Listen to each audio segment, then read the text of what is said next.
ತೊಗರಿಬೇಳೆ ತೋವೆ ಉಂಡೆ ಕಡುಬು, ಇದನ್ನು ಪುಂಡಿ ತೋವೆ ಅಂತಲೂ ಹೇಳ್ತಾರೆ. ಇದನ್ನು ಹೇಗೆ ಮಾಡೋದು ನೋಡೋಣ.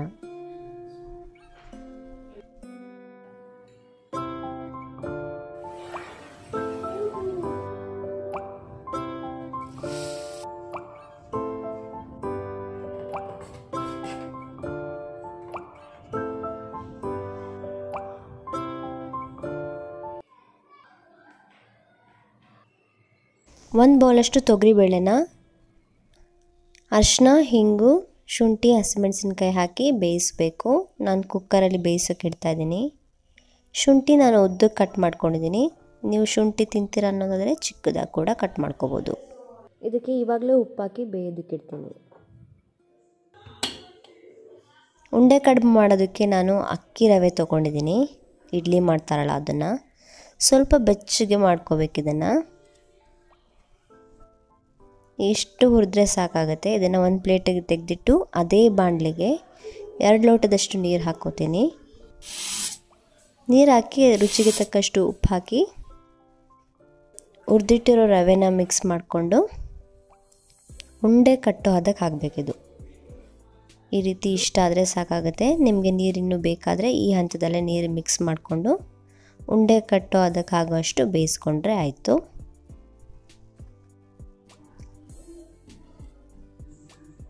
ಸ್ಟೀಮ್ ಮಾಡೋದಕ್ಕೆ ಅಂತ ಬಿಸಿ ನೀರಿಗೆ ಇಡ್ತಾ ಇದ್ದೀನಿ.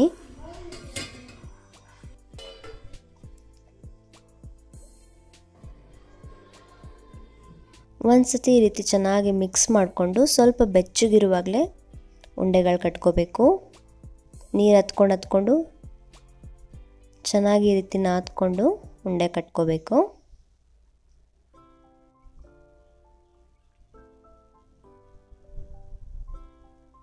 ಇದರಲ್ಲಿ ಅರ್ಧ ಪೋರ್ಷನ್ ತೆಗೆದಿಡ್ತೀನಿ ಸ್ವಲ್ಪ, ಅದರಲ್ಲಿ ಸಿಹಿ ಉಂಡೆ ಕಡುಬು ಮಾಡೋದಕ್ಕೆ ಅಂತ. ಮಧ್ಯದಲ್ಲಿ ಈ ರೀತಿ ಹೋಲ್ ಮಾಡ್ತಾಯಿದ್ದೀನಿ, ಉಂಡೆ ಇರೋದನ್ನು ತಿನ್ನಬಾರ್ದು ಅನ್ನೋ ಕಾರಣಕ್ಕೆ. ಈ ರೀತಿ ಎಲ್ಲ ಉಂಡೆಗಳನ್ನು ಮಾಡಿ ಸ್ಟೀಮರಲ್ಲಿ ಬೇಯೋದಕ್ಕೆ ಇಡಬೇಕು. ಈ ಸ್ಟೀಮ್ ಆಗಿರೋ ಪಾತ್ರೆಗೆ ಸ್ವಲ್ಪ ಎಣ್ಣೆ ಹಚ್ಚಿದ್ದೀನಿ, ಅಂಟ್ಕೋಬಾರ್ದು ಅನ್ನೋ ಕಾರಣಕ್ಕೆ. ಇದು 10 ನಿಮಿಷ ಬೆಂದರೆ ಸಾಕಾಗುತ್ತೆ.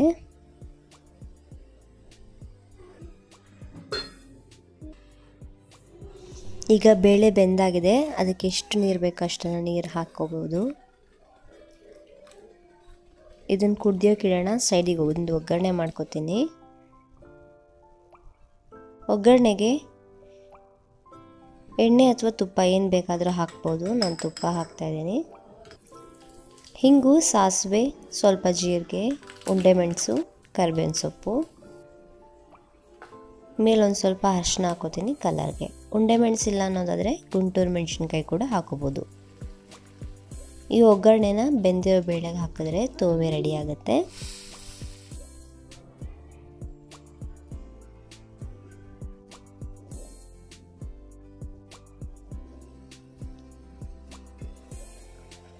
ಇಲ್ಲಿ ಇದು ಉಂಡೆ ಕಡುಬು ಬೆಂದು ರೆಡಿಯಾಗಿದೆ.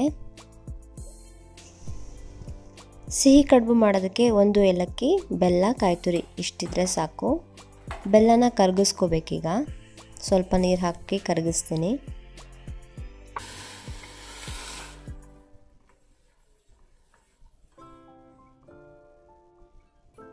ಅರ್ಧ ಹೋಳು ತೆಂಗಿನಕಾಯಿ ತುರಿ ತೊಗೊಂಡಿದ್ದೀನಿ, ಚಿಕ್ಕ ಹೋಳು, ಏಲಕ್ಕಿ ಪುಡಿ. ಇದು ಡ್ರೈ ಆಗೋವರೆಗೂ ಹುರ್ಕೋಬೇಕು. ಇಷ್ಟಾದರೆ ಸಾಕಾಗುತ್ತೆ.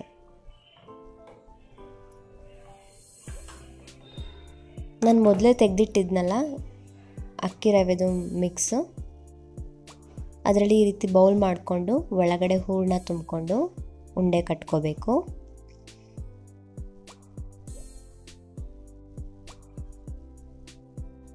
ಅದು ಡ್ರೈ ಆಗಿದ್ದರೆ ನಿಮಗೆ ಉಂಡೆ ಕಟ್ಟೋದಕ್ಕಾಗೋದಿಲ್ಲ. ಆವಾಗ ಏನು ಮಾಡಿ, ಅಕ್ಕಿ ರವೆ ಮಿಕ್ಸಿಗೆ ಇನ್ನೊಂದು ಸ್ವಲ್ಪ ನೀರು ಹಾಕಿ ಬಿಸಿ ಮಾಡಿಕೊಂಡು ಮಿಕ್ಸ್ ಮಾಡಿಕೊಂಡು ಈ ರೀತಿ ಬೌಲ್ ರೀತಿ ಮಾಡಿಕೊಂಡು ಹೂರಣ ತುಂಬ್ಕೋತೀವಲ್ಲ ಆ ರೀತಿ ತುಂಬ್ಕೊಳ್ಳಿ.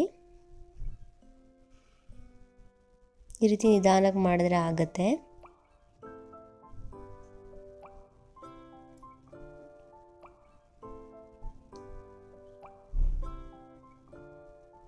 ಈ ರೀತಿ ಉಂಡೆ ಕಟ್ಟಿ ಅದನ್ನು ಮತ್ತೆ 10 ನಿಮಿಷ ಬೇಯೋದಕ್ಕಿಟ್ಟರೆ ಸಿಹಿ ಉಂಡೆ ಕಡುಬು ರೆಡಿ ಆಗುತ್ತೆ. ಸಿಹಿ ಉಂಡೆ ಕಡುಬು ರೆಡಿಯಾಗಿದೆ. ಇವತ್ತು ಉಂಡೆ ಕಡುಬು ಮತ್ತು ಸಿಹಿ ಉಂಡೆ ಕಡುಬು ಅದ್ರ ಜೊತೆ ತೋವೆ ಮಾಡಿದ್ದೀನಿ. ತೋವೆ ನಿಮಗೆ ಇಷ್ಟ ಅಲ್ಲ ಅನ್ನೋದಾದರೆ ನೀರು ಕಾಯಿ ಚಟ್ನಿನೂ ಮಾಡ್ಕೊಂಡು ತಿನ್ಬೋದು. ಇವತ್ತಿನ ವಿಡಿಯೋ ನಿಮಗೆ ಇಷ್ಟ ಆಗಿದೆ ಅಂತ ಅನ್ಕೋತೀನಿ. ಮತ್ತೊಂದು ರೆಸಿಪಿ ಜೊತೆ ಮತ್ತೆ ಸಿಗ್ತೀನಿ. Thank you for watching.